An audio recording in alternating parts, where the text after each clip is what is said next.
muchas gracias a todos por venir. Muchas gracias a la coordinación, muchas gracias a los ponentes que han precedido y que continúan. Y bueno, realmente yo lo que me voy a dedicar es a leer, nada más. Y nada más. Bueno, el simposio como tal versa sobre la filosofía de la identidad, por lo que yo en realidad voy a dar un poco la contraria y voy a hablar de realmente cuáles son los mecanismos de diferenciación. Voy a hablar de la diferencia. Nada sorprendente. Así que nada, sin más dilación, me voy a poner el cronómetro yo mismo. A nadie le extraña que se pueda hablar del pensamiento de Deleuze desde autores aledaños como Baruch Spinoza, Friedrich Nietzsche o Henri Bergson, entre otros. Ante todo, porque son autores que le acompañan en sus propios libros. En 1962 se publica Nietzsche y la filosofía, el libro que lo hizo conocido con una de las mejores interpretaciones que se han podido hacer del autor alemán. Y luego, en 1965, se publica Nietzsche. Un año después, en el 66, se publica El Bergsonismo, donde trabaja junto a los escritos de Henri Bergson y los conceptos de duración, virtualidad o multiplicidad.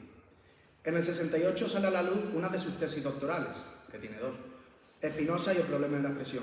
Y luego, en el 81, publica Spinoza, Filosofía Práctica.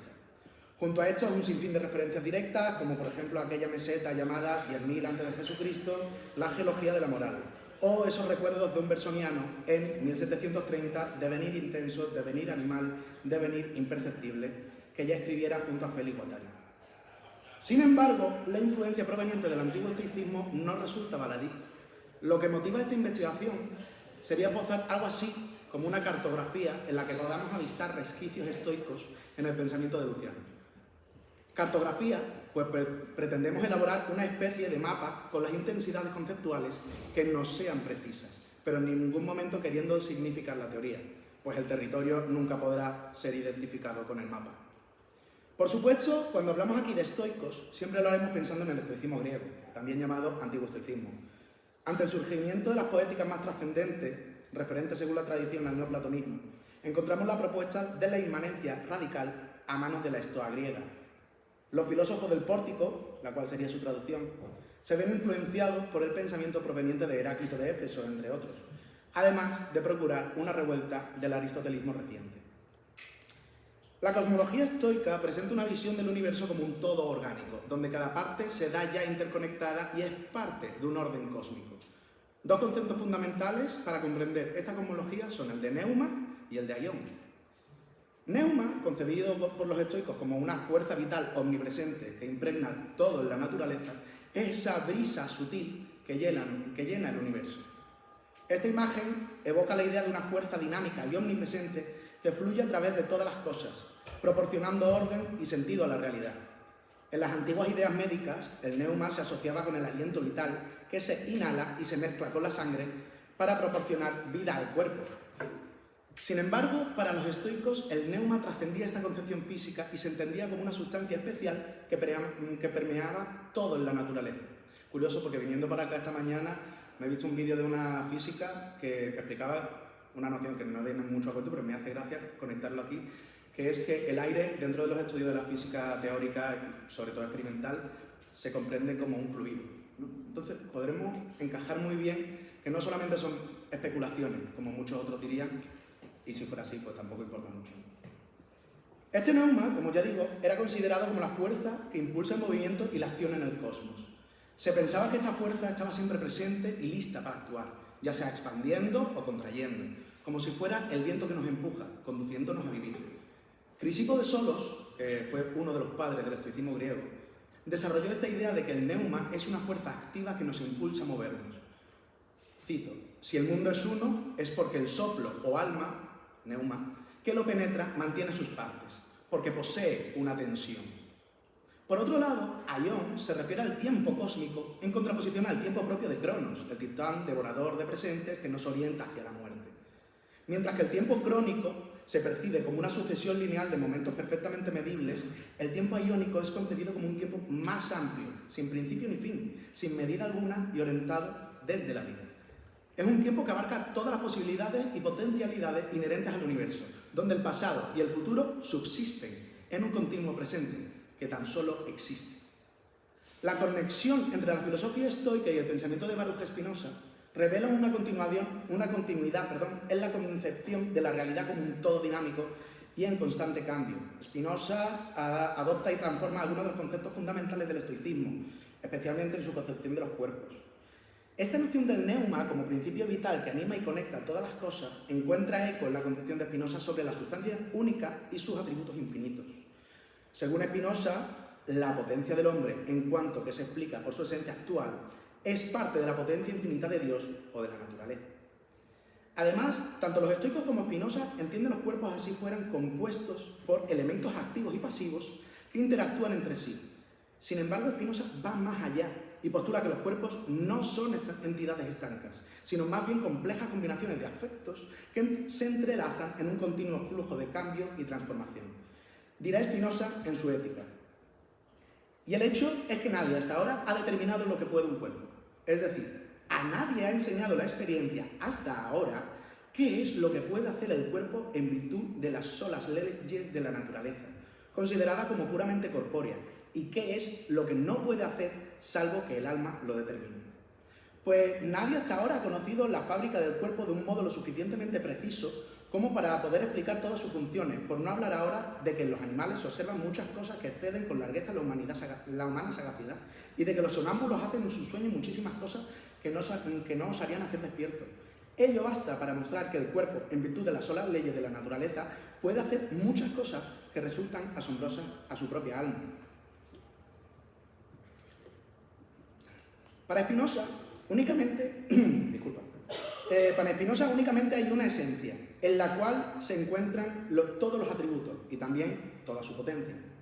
Dicha esencia es a la que Spinoza, al menos en su Ética, denominará Dios.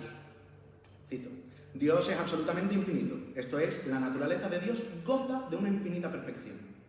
Esa esencia Dios es infinita, con atributos infinitos, de modo que alcanza la realidad de modos plurales.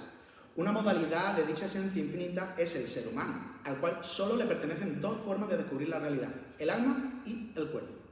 Diría Deleuze que nadie tuvo jamás una idea tan original como Spinoza de la conjunción y, en relación con esa y, al presentarnos alma y cuerpo. Pues cada individuo posee dos modos de ser que no se encuentran en una relación jerárquica superponiéndose uno sobre otro o otro sobre uno, sino que siempre se encuentran en una mezcla. Pero, ¿qué es un cuerpo para Spinoza? ¿Qué entiende Spinoza cuando habla de cuerpo? Según dirá Deleuze, Spinoza define un cuerpo como cualquiera simultáneamente de dos maneras. Por un lado, un cuerpo, por muy pequeño que sea, comporta siempre una infinidad de partículas. Son las relaciones de reposo y de movimiento, de velocidad y de lentitud entre las partículas las que definen el cuerpo, la individualidad del cuerpo. Por otro lado, un cuerpo afecta otros cuerpos distintos o es afectado por ellos. Este poder de afectar o de ser afectado define también un cuerpo en su individualidad. La primera es cinética y la otra es mecánica, pero resulta mucho más complicado instalarse realmente en medio de estas proposiciones, vivirlas, y uno, dirá Deleuze, se encuentra con que es espinocista antes de haber comprendido por qué. Más que nada añadiré porque ya estamos entre las cosas, y ni mucho menos contra o dirigidos hacia ellas. Encontrarnos en medio es dar cuenta del carácter de mezcolanza de la realidad, toda ella material y por tanto corpórea. ¿Cómo no vamos a estar en medio de la manera más afirmativa y productiva posible si nos encontramos en un continuo y? Luego puse, por falta de tiempo, porque creo que me he enrollado demasiado con Spinoza, puse como 3 puntos sobre los que el emplazamiento de una ética en Spinoza, retomándolo con Deleuze, podría ser una relación con los efectos aiónicos de la realidad. Sin embargo, pues son enumeraciones de las que tampoco me siento muy orgulloso de realizar y creo que voy a pasar para llegar a preguntar, vale, muy bien, pero ¿cómo se produce la diferencia? ¿No? Si este era el tema principal. Pues esto nos transporta por inercia hasta otra de las influencias básicas de Deleuze, que ya he dicho, Friedrich Nietzsche. La noción de eterno retorno nos conduce directamente a la filosofía de Nietzsche, representando uno de los conceptos más distintivos y provocativos de su pensamiento. El eterno retorno, en esta conceptualización, implica la idea de que todo el universo, desde los acontecimientos más insignificantes hasta los más significativos, se repiten en un ciclo infinito de devenir, como diría Deleuze, descentralizando los círculos que se encuentran sometidos a los centros de poder. Esta concepción desafía la noción tradicional de progreso lineal y teleológico, proponiendo en su lugar un cosmos en constante flujo y cambio, donde todo vuelve a ocurrir de manera recurrente. La doctrina del eterno retorno, en un sentido cosmológico y físico sobre todo, se propone de la siguiente manera. Si el universo tuviera una posición de equilibrio, dice Nietzsche, si el devenir tuviera un fin o un estado final, ya lo habría alcanzado. Y el instante actual, como instante que pasa, demuestra que no ha sido alcanzado. Luego, el equilibrio de las fuerzas no es posible. Si el devenir deviene algo, ¿por qué no ha acabado de devenir desde hace mucho tiempo? Si es algo devenido, ¿cómo ha podido empezar a devenir? Nietzsche se inspira, ya lo he dicho, en el pensamiento preplatónico de Heráclito, quien postula que todo está en constante movimiento y cambio, y que la realidad está regida por un principio de unidad en la diversidad. Uno de los fragmentos más reconocidos de Heráclito es el fragmento 52, en el que dice que el tiempo todo es un niño jugando, que juega al castro, o tres en raya, castro hecho y derecho para el niño, o de un niño la corona, donde tiempo todo no es sino la palabra aion en griego, en el sentido de vida. Nietzsche retoma esta idea y la lleva unos cuantos de pasos más allá al proponer que no solo los fenómenos individuales están en constante cambio, sino que todo el universo se encuentra inmerso en un flujo eterno de devenir.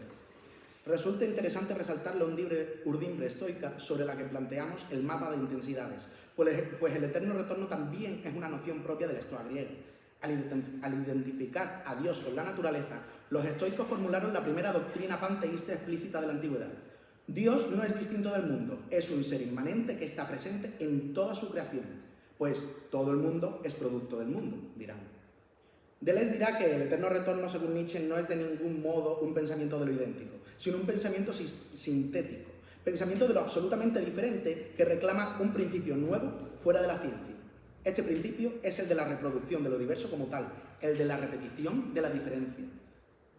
Si encontramos que el cosmos está poblado por fuerzas, todas ellas activas en un origen, y la razón la dirigió, produciendo que en su choque devinieran reactivas, el propio devenir activo supone la afinidad de la acción con la afirmación. Para que se convierta en activa, no basta con que una fuerza vaya hasta el final de lo que puede. El devenir activo es afirmador y afirmativo, del mismo modo que el devenir reactivo es negador y nihilista. ¿Cómo será la vida del hombre reactivo si no es la de un negador de la vida?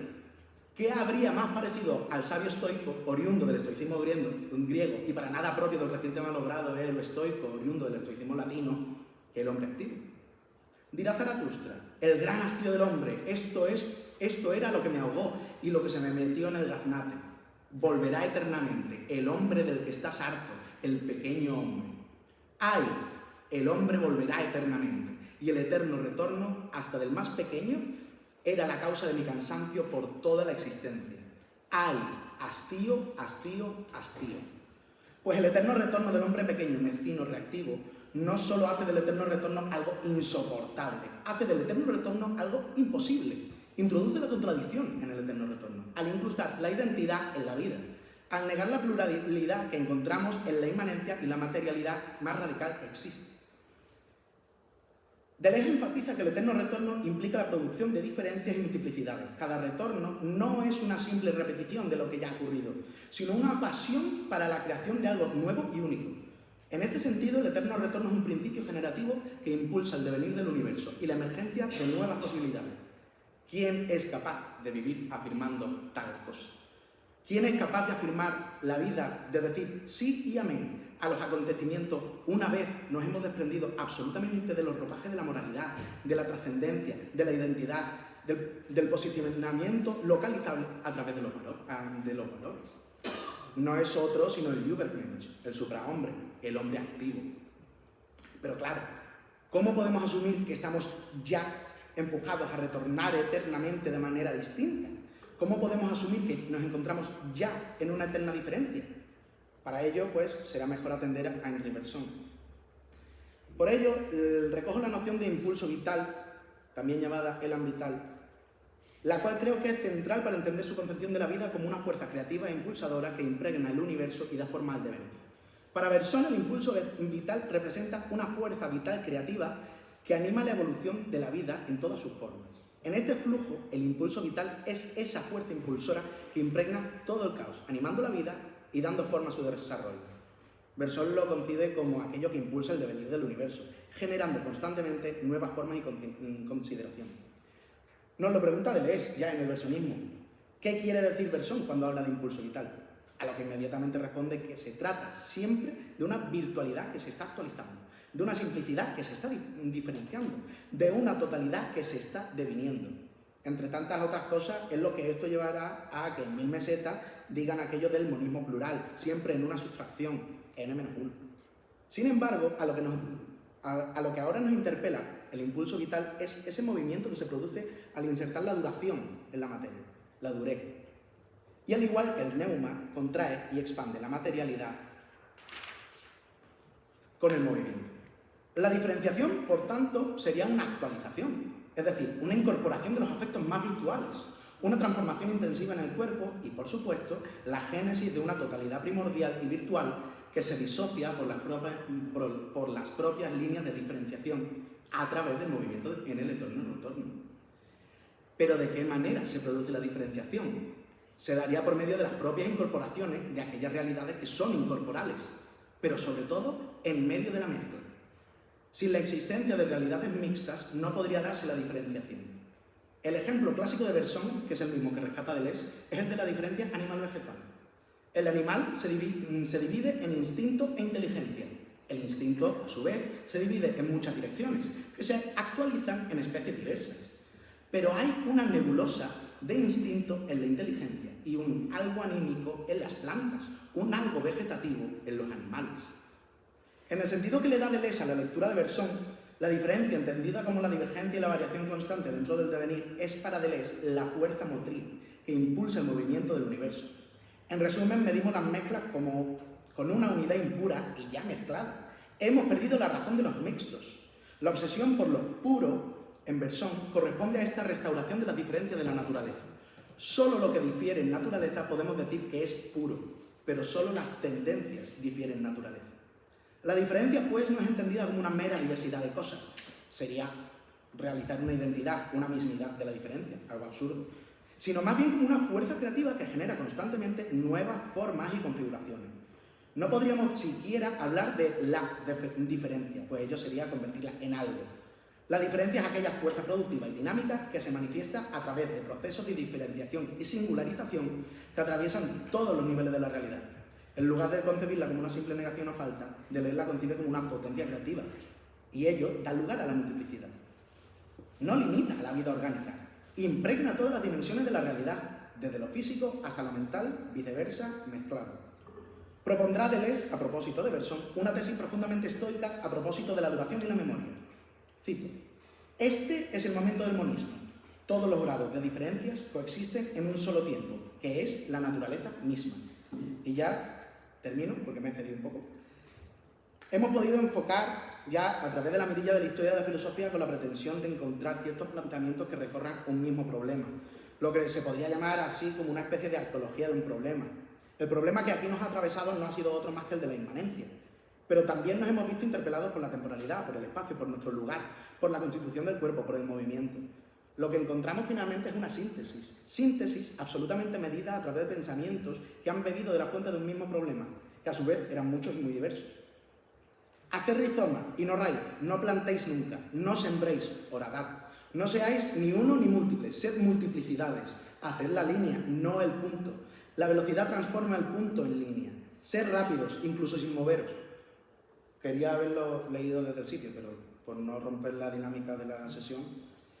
Línea de suerte, línea de cadera, línea de fuga. No suscitéis en un general en vosotros. Nada de ideas justas, justo una idea. Tened ideas cortas, haced mapas, no fotos ni dibujos. El medio no es una media, sino al contrario, el sitio por el que las cosas adquieren velocidad. Entre las cosas no designa una relación localizable de la una a la otra y recíprocamente, sino una dirección perpendicular, un movimiento transversal que arrastra a la una y a la otra, a la vez, mezcla, arroyo sin principio ni fin que socava las dos orillas y adquiere velocidad en el medio. De esta manera nos posicionamos ahí, en el medio, en mitad, en la síntesis disyuntiva, en la relación, en la pura mezcla, en su Alicia crece, en el verbo, pero también en el entre. Más que mirar la luna o señalar el dedo, pues nos posicionamos con todo entre el dedo y la luna. Muchas gracias.